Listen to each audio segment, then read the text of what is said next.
Well, Lindsay, welcome to Manchester. You're back here Thank again. you. We're so pleased to have you coming back to the UK and back to Manchester to play. So excited to be back. I love coming to the UK. They're my favorite fans in the whole world. And we were here, I guess in October, playing night and day. That's right. And I'm so excited to be back playing some shows with Chris Young. Fantastic. How did this tour come about then? You know, Chris and I have been friends for a while in town and have played a bunch of festivals and random things together. And we were like, hey, we need to play some shows together one day. We've always talked about it. And so eventually when these shows came together for Chris and he asked if I wanted to be a part of them, I was like, that would be awesome. I'd love to tour the UK with you. So it's a huge bucket list check. Fantastic. I mean, you spend a lot of time on the road. I think I read the other day that last year you spent about 35 days at home or something like that, and the rest of the time you were on tour. That must take some massive motivation. You know, I love playing shows so much. It's my favorite part of what I do. And so anytime I can, get out there and meet new fans and see old fans and go perform for them and play shows, I'm in my happy place. So when I'm kind of on the road constantly, it's kind of when I feel the most at home in a weird way, being away from home. So yes, it is a lot of traveling, and sometimes the traveling is like, whew, I haven't been home in a hot minute, but I do love it. Whilst you're on the road, how do you approach writing? Do you get much chance to write new material on the road, or do you save that up for when you are at home? Yeah, I write all the time. I'm sort of always writing down ideas. I have this list in my phone that I sort of keep all these random ideas when I'm traveling on planes and trains, and then I have a notebook that I kind of keep in my bag that I write like longer form things. And so I'm always collecting ideas, and the writing part happens a lot whenever either I'm alone in hotel rooms or when I get back to Nashville and I'm writing with some friends of mine. And so I sort of am like a filter for all of these ideas while I'm on the road and traveling. And then when I get moments in between where I have like a few hours of downtime here and there, that's usually when the writing happens. Fantastic. Now, you've been writing for quite... How would you say your writing has actually evolved since you released your first EP, moving into your debut album, and then onto you've got another album coming up? So how do you say that it has changed? How's your style changed? It's crazy, when I look back to music I wrote when I was a really little girl, and then moving to Nashville, that music changed a lot. And then from the time that I've been living in Nashville to now, I've been living in Nashville 9 years, and my writing has changed a lot, being just around other songwriters in Nashville, and co-writing is such a part of the community in Tennessee. It's just a way the town works in a lot of ways. And so that changed a lot of how I wrote songs and even how I want to create for my records. And just meeting some of the most brilliant minds I've ever met, I'm like, well, I could finish the song by myself, or I could bring it into a room with some of my really brilliant friends and we could all finish it together. And so I like doing a combination of both. I find I get completely different songs out of something if I write by myself or if I bring in to a room with a bunch of friends to write. So I find more the style of how I go about it has changed more than my songwriting in itself. But I will say from, my last album, The Project, until now, I feel like I'm writing a lot more honest, and I'm writing a lot more about my life compared to just things that I see or stories that I see from friends. And so this next record is going to be a lot about, kind of things I've been through in the past couple of years. Okay, brilliant. You mentioned then about it being honest and touching on your life, etc.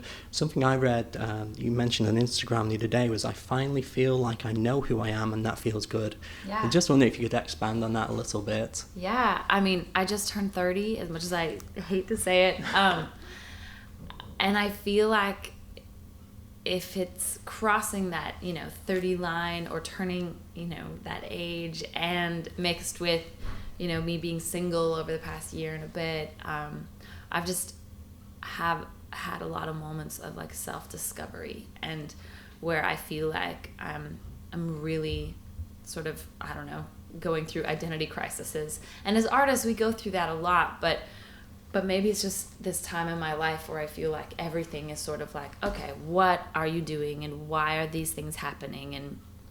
And so I feel like I've really tried to answer a few of those questions of who am I and what do I like to do and how would I usually react to this? And so I just feel like it's probably because I've been single, and that's really the only alternative, is like you go into this like deeper self-discovery. But I'm really grateful that it happened the time that it did. And I feel like this next record is going to talk a lot about that, and hopefully fans will be able to hear that. Brilliant. Sonically, how does the next one compare with the project? That's a good question. We're just getting into the studio to record it all. I cannot wait to let fans hear some of these new songs. I feel like there's parts of the record that's going to get a little bit edgier. You know, there's definitely going to be a lot of guitar on it. Surprise, surprise. So, you know, you're going to see more of those like rock and blues and soul and even alternative elements who really make me who I am. I mean, I'm a country singer-songwriter at heart, and that's always who I will be. And writing, you know, country songs that say something and mean things is sort of how I ended up in Nashville and ended up in country music. But as far as my records and as far as the music that inspires me, I'm inspired by a lot of different things. And so sonically, this next record, I feel is going to be so much more than just that label, so to speak, you know. And you're going to hear a lot of sort of rock and blues and alternative into one. Brilliant. I mean, I was going to pick up on there. You mentioned about the different influences, and something I saw recently was you mentioned about you were asked a question of who would you like to work with, and the answers you gave might well surprise a few people. You mentioned Shawn Mendes, Janelle Monáe, Ed Sheeran. Yeah. There'll be names that perhaps take some of your fans slightly by surprise, although some might actually say, well, yeah, we see influences of all sorts in your music. You know, I love to work with musicians that you wouldn't normally expect. You know, when I see two artists collaborate, I love collaborations that are unexpected and unpredictable, and sort of somebody from over here on the spectrum and somebody from over here on the spectrum, and then they come together and they either write or they sing a song together, and it makes it so much more interesting for me as a fan and as a listener to music, being like, oh, that's really cool. That's never a combo I would have thought of. And so when I really think of, you know, some collaborations of what I think would be cool one day, or people who have inspired me a lot. I mean, Ed Sheeran is just such an incredible songwriter and musician, and he was one of the people who really got me involved in looping. I had been looping for years. You know, I was listening to KT Tunstall and Phil Keaggy way back in the day, and then when Ed Sheeran came on the scene, I was just like, man, everything he does is so cool and so unique and creative. And so I just think we would be able to do something really cool together one day. Shawn Mendes, I mean, is a fellow Canadian. He's also such an incredible songwriter and musician.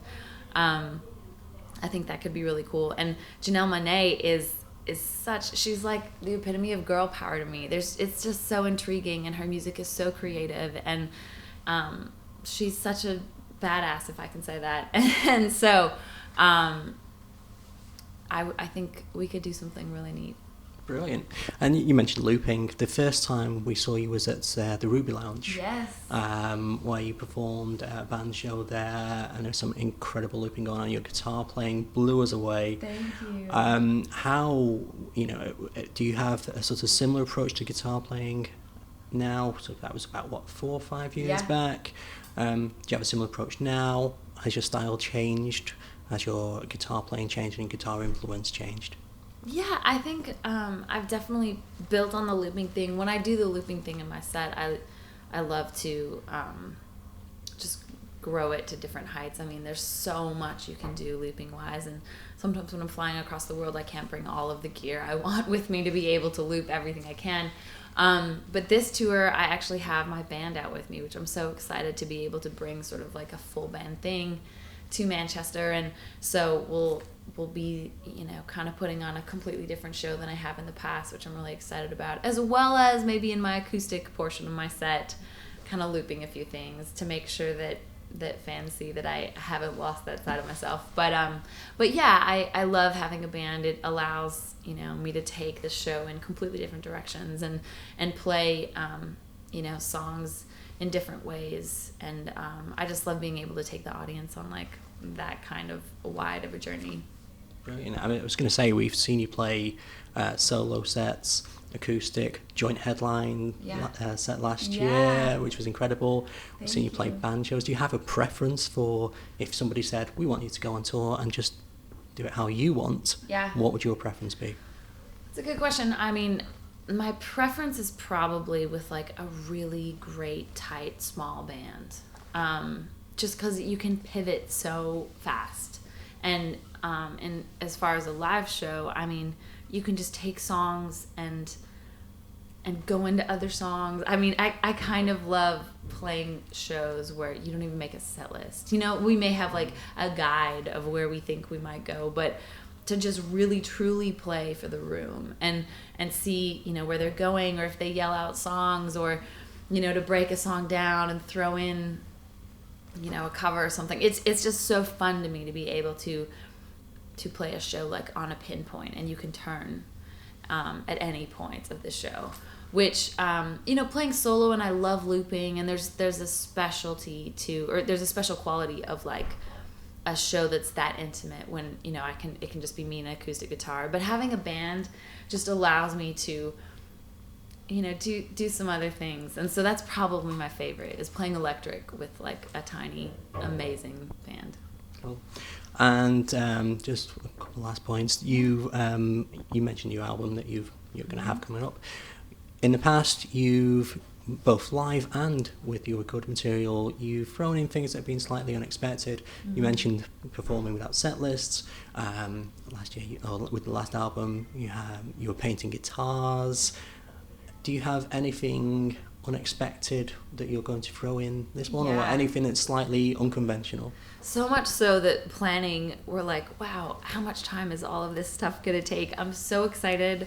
We're kind of breaking it up into a lot of different sections, and although I can't talk about everything right now, I will say I am going to be painting some more guitars. I think it's just something I kind of fell into, and I'm a terrible painter. I mean, I'm really not good at it, but it's just something that I enjoy to do, like to take a song I've written and then put it into like some kind of piece of art. As terrible and as little skills I have in that world, to be able to just, you know, make something and create something. And we were able to raise so much money for charity doing so. And so I think I'm going to be painting some guitars and I don't know, hosting them at a gallery or something at some point. We're definitely thinking of some cool ways with video and how we can tease the upcoming record. I know I'll have some new songs out probably this fall with the album to follow. So yes, there'll be some teasing coming very soon. Fantastic. That's it for us then. Good luck tonight. I'm sure you'll be amazing. Good luck with the rest of the tour, and we look forward to the album when it's due for release. Absolutely, cool. And I cannot wait to come back and see you guys when it drops. Cool. Thank you very much, Lindsay. Thank you.